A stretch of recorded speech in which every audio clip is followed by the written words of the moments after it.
നമസ്കാരം. നർത്തകിയും നടിയും നൃത്താധ്യാപികയുമായ താരാ കല്യാണിന്റെ ശബ്ദം നഷ്ടപ്പെട്ടു എന്ന വാർത്തയ്ക്ക് പിന്നാലെ സ്പാസ്മോദിക് ഡിസ്ഫോണിയ എന്ന രോഗാവസ്ഥയും സോഷ്യൽ മീഡിയയിൽ ചർച്ചയാകുന്നു. തലച്ചോറിൽ നിന്ന് വോക്കൽ കോഡിലേക്ക് നൽകുന്ന നിർദ്ദേശം അബ്നോർമൽ ആയതിനാൽ, അതായത് യഥാർത്ഥ രീതിയിൽ ഉള്ളത് അല്ലാത്തതിനാൽ സംഭവിക്കുന്ന ഒരു അവസ്ഥയാണ് സ്പാസ്മോദിക് ഡിസ്ഫോണിയ. തൊണ്ടയിൽ ആരോ മുറുക്ക പിടിച്ചിരിക്കുന്നത് പോലെയുള്ള ഒരവസ്ഥയാണ് ഇത്.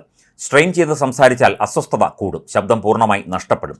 ഇതാണ് താരാ കല്യാണിന് സംഭവിച്ചത് എന്നാണ് റിപ്പോർട്ടുകൾ. സ്പാസ്മോദിക് ഡിസ്ഫോണിയ എന്ന അവസ്ഥയെ മറികടക്കാൻ ബോട്ടോക്സ് ചികിത്സ എന്നൊരു സംവിധാനമുണ്ട്. മറ്റൊന്ന് ശസ്ത്രക്രിയയാണ്. എന്തുകൊണ്ടാണ് ഈ രോഗം വരുന്നത് എന്ന് ഇതുവരെ കണ്ടുപിടിച്ചിട്ടില്ല എന്നതാണ് മറ്റൊരു വസ്തുത. എന്തായാലും താരാ കല്യാണിന് സംസാരം തിരിച്ചു കിട്ടുമെന്നാണ് ഇപ്പോൾ ലഭിക്കുന്ന ശുഭസൂചനകൾ. അമ്മയ്ക്ക് ശസ്ത്രക്രിയ കഴിഞ്ഞുവെന്നും ഇപ്പോൾ വിശ്രമത്തിലാണെന്നും മകൾ സൗഭാഗ്യ പറയുന്നു. 3 ആഴ്ച കൂടി സംസാരിക്കാൻ ബുദ്ധിമുട്ടുണ്ടാകും. ഇതിനുശേഷം വരുന്ന ശബ്ദം അല്പം പരുപരുത്തതായിരിക്കും. പാട്ടുപാടുകയോ ഉറക്കെ സംസാരിക്കുകയോ ചെയ്യരുതെന്ന് ഡോക്ടർമാർ പ്രത്യേകം നിർദ്ദേശം നൽകിയിട്ടുണ്ടെന്നും സൗഭാഗ്യ വ്യക്തമാക്കുന്നു. അമ്മയ്ക്ക് വർഷങ്ങളായി ശബ്ദത്തിന് പ്രശ്നമുണ്ടായിരുന്നു. തൈറോയിഡിന്റെ പ്രശ്നമാണെന്നാണ് ആദ്യം കരുതിയത്. ഇതിനായി ചികിത്സയും നടത്തി. ഡാൻസ് പഠിപ്പിക്കുമ്പോൾ അതിന്റെ പാട്ട് പാടിയിട്ടായിരിക്കും ശബ്ദത്തിന് പ്രശ്നം വന്നത് എന്ന് കരുതി. എന്നാൽ ശരിക്കുള്ള രോഗം ഇപ്പോഴാണ് കണ്ടെത്തിയത്. ആദ്യം ബോട്ടോക്സ് ചികിത്സയാണ് അമ്മയ്ക്ക് ചെയ്തത്. അതിനുശേഷം 3 ആഴ്ച ശബ്ദമുണ്ടായിരുന്നില്ല. പിന്നീട് ശബ്ദം തിരിച്ചു വന്നു. അപ്പോഴാണ് അമ്മൂമ്മ മരിക്കുന്നത്. ആ സമയത്തെ സമ്മർദ്ദം കാരണം ശബ്ദം വീണ്ടും പോയി എന്ന് സൗഭാഗ്യ പറഞ്ഞു.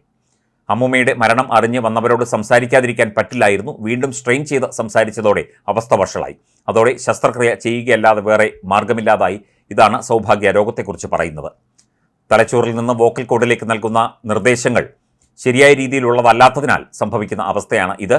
3 തരത്തിലുള്ള അവസ്ഥയാണ് ഈ രോഗത്തിന് ഉള്ളത്. അതിൽ അഡക്ടർ എന്ന സ്റ്റേജിലാണ് താരാ കല്യാൺ. തൊണ്ടയിൽ ആരോ പിടിച്ചിരിക്കുന്നത് പോലെ രോഗിക്ക് തോന്നും. സ്ട്രെയിൻ ചെയ്ത് സംസാരിച്ചാൽ കൂടുതൽ അസ്വസ്ഥത അനുഭവപ്പെടും. ശസ്ത്രക്രിയ വിജയമായതുകൊണ്ട് തന്നെ താരാ കല്യാൺ അതിവേഗം രോഗത്തെ അതിജീവിക്കും എന്ന് പ്രതീക്ഷിക്കുന്നു.